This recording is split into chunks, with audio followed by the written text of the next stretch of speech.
Chienlit, foutoir, cirque et grand bazar, les mots sont forts dans vos journaux ce matin pour qualifier la crise politique inédite dans laquelle nous nous trouvons. Le Premier ministre démissionnaire Sébastien Lecornu a jusqu'à demain soir pour trouver de nouveaux compromis. Alors comment réussir en 48 heures ce qui n'a pas pu être fait en 27 jours?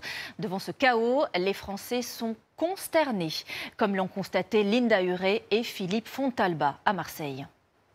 Quel foutoir, oui, quel foutoir. Ah, le flou, oui. Ah, le flou. Oui, oui, oui. Alors que les unes des journaux rivalisent d'expression ce matin, ces Marseillais se sentent dépités face à la crise politique qui touche la France. Quel cirque, ben oui. Oui, on est bien tous d'accord là-dessus. À la fois, ça me fait sourire parce que je trouve que c'est ridicule, quoi. Voilà. Moi, j'ai tendance à dire que ce n'est que des peintres, quoi, quand même. Et puis, en même temps, c'est inquiétant. Qui va gouverner ça? Alors, le gâteau, il est tellement bon que tous, ils veulent se prendre la grosse part du gâteau. Mais il faut une erreur politique, les gens. Tout près, 20 € le kilo. Vivante, hein. du côté des étals des poissonniers du Vieux-Port, même constat.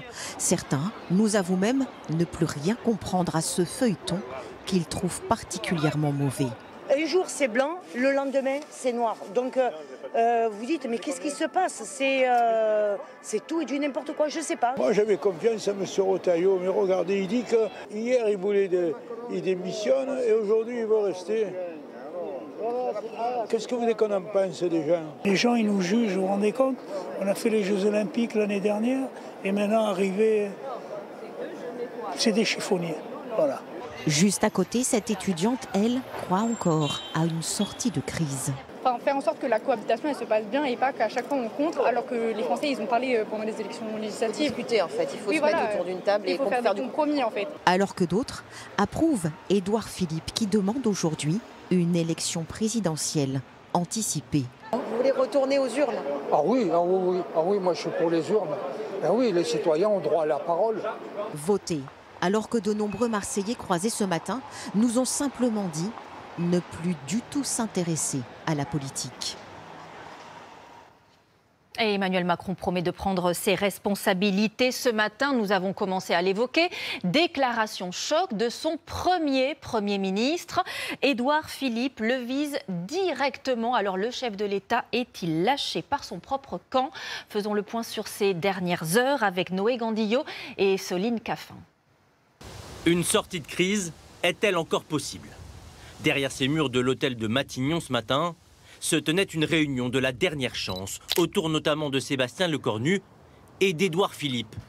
Un peu plus tôt, celui qui fut pendant 3 ans le Premier ministre d'Emmanuel Macron a fait une proposition inattendue. Elle vise directement le chef de l'État.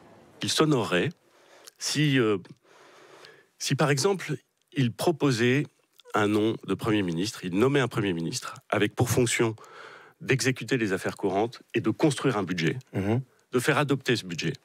Et qu'à l'issue, il annonce qu'il organise une élection présidentielle anticipée. Sans aller jusqu'à demander la démission d'Emmanuel Macron, hier soir, sur le plateau de TF1, un autre ancien Premier ministre prend très nettement ses distances avec le chef de l'État. Comme beaucoup de Français, je ne comprends plus les décisions du président de la République. Il y a eu la dissolution et il y a depuis des décisions qui donnent le sentiment d'une forme d'acharnement à vouloir garder la main. Le bloc central se fissure de toutes parts.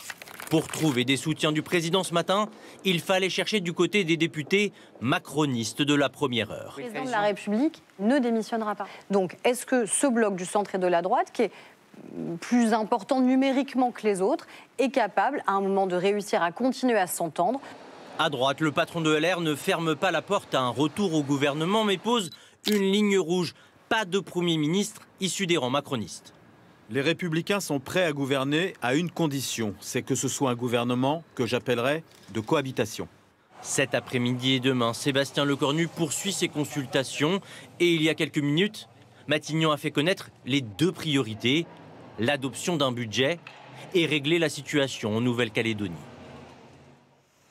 Et à l'instant, nous apprenons que Jordan Bardella et Marine Le Pen déclinent l'invitation de Sébastien Lecornu. Ils n'iront pas à Matignon, considérant, je cite, que ces nouvelles négociations n'ont plus pour objectif de préserver l'intérêt des Français, mais celui du président lui-même. Ils réitèrent leur demande de dissolution.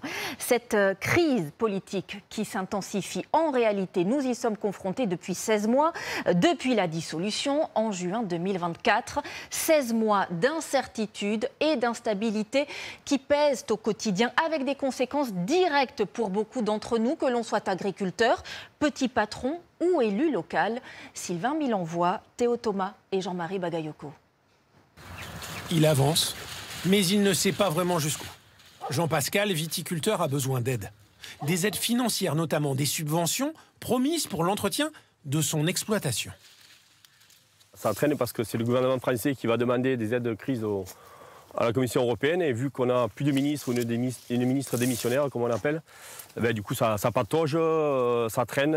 Et malheureusement, sur le terrain, on est en train de crever et on n'a pas trop le temps de traîner, quoi. Non seulement les aides n'arrivent pas, mais les cartons, les stocks de bouteilles s'accumulent dans son chai un peu plus qu'auparavant. Dans cette période d'incertitude, les gens consomment moins. Les gens ont moins de pouvoir d'achat ou préfèrent économiser parce qu'ils ne savent pas où ils vont. Les consommateurs, mais aussi les chefs d'entreprise. À l'autre bout du pays, à La Baule, une centaine de patrons se réunissent aujourd'hui. Les conversations ont presque toutes le même thème.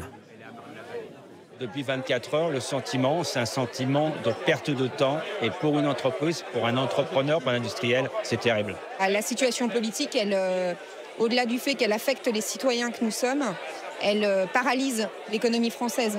Et je pense qu'elle va laisser sur le carreau, peut-être pas des grandes entreprises, mais très vraisemblablement nombre de PME. Car non seulement le blocage s'accentue au niveau national, mais il n'incite pas les étrangers à miser sur la France.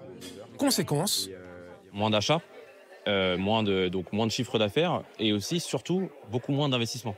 Que ce soit les fonds américains, que ce soit les fonds un peu partout, tout est gelé, tout le monde regarde et il ne se passe plus rien. Un statu quo angoissant. C'est ce que vit le maire de Neuilly-sur-Marne, Zartochte Bakhtiari. L'absence de projet de loi de finances pour 2026 l'inquiète. La dotation de l'État représente en effet 40% du budget de sa commune.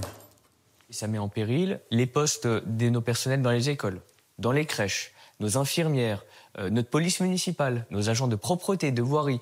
C'est en gros, sur un effectif de 700 ou 800 personnes, c'est plus de 250 postes du quotidien qui sont en danger.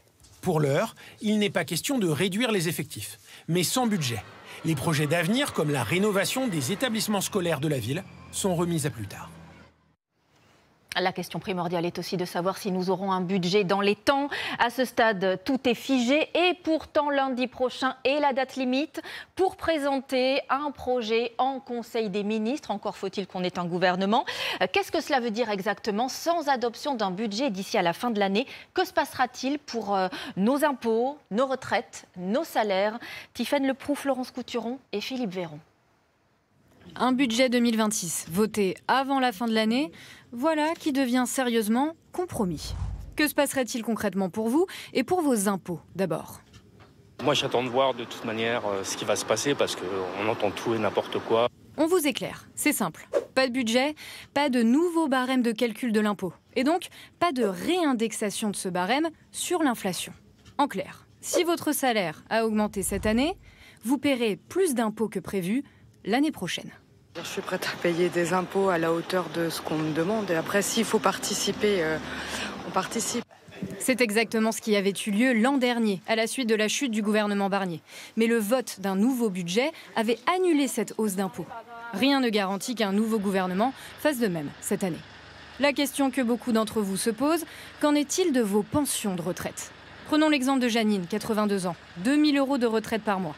Sans budget, c'est prévu par la loi, sa pension serait automatiquement réindexée sur l'inflation, soit quelques dizaines d'euros de plus par mois dans son cas, dérisoire selon elle. Allez avec votre caddie, avant on en avait pour 100 €, vous avez pour le mois. Maintenant 100 €, vous avez pour 4 jours. Les retraités les plus aisés, qui étaient dans le viseur des précédents gouvernements, seraient ainsi épargnés. Un nouveau gouvernement pourrait-il revenir sur cette revalorisation? Peu probable. Théoriquement, il pourrait le faire. En pratique, ça paraît très difficile parce que ça supposerait que beaucoup de retraités voient en pratique leur pension baisser. Et on voit bien que politiquement, une telle décision compte tenu du climat social actuel, serait périlleux. Enfin, qu'en serait-il de vos salaires ? Pour les employés au SMIC, rien ne changerait. Budget ou non, la revalorisation en suivant l'inflation est automatique. En revanche, si vous êtes fonctionnaire, sans budget, il paraît peu probable pour l'instant que vos revenus soient revus à la hausse l'année prochaine.